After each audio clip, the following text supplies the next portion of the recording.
Soutenir la nidation en médecine chinoise, voici les 3 axes essentiels après l'ovulation. Dans la tradition de la médecine chinoise, cette période qui suit l'ovulation est une phase de transformation où l'énergie du corps doit être mobilisée pour nourrir et stabiliser l'utérus, ce que l'on appelle communément le palais de l'enfant. Si une fécondation a eu lieu, le corps doit maintenant créer un terrain propice à l'ancrage de l'embryon ou implantation. Voici 3 piliers fondamentaux pour favoriser cette phase clé du cycle féminin.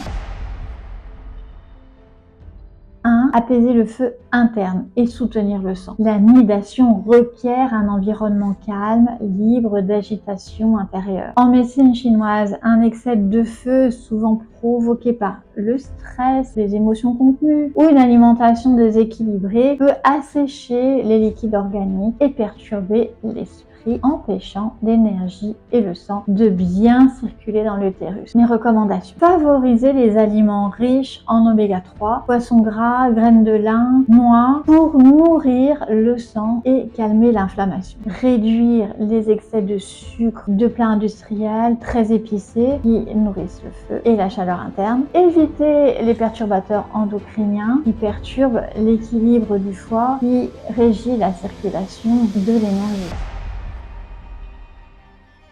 En 2, on va favoriser la circulation du qi et du sang dans le petit bassin. Une bonne implantation dépend d'une circulation fluide du sang et de l'énergie vers l'utérus. En cas de stagnation, souvent liée à la sédentarité ou à des tensions émotionnelles, l'embryon aura du mal à s'ancrer profondément dans l'endomètre. Mes recommandations: éviter de rester assise trop longtemps, pratiquer la marche douce, le qigong ou des exercices d'étirement ciblés. Privilégier des mouvements qui stimulent le dantian inférieur, centre énergétique sous le nombril, pour activer la circulation dans le bassin. Et des points d'acupression comme le 6-RAT ou 4RM peuvent être stimulés pour tonifier le qi de l'utérus.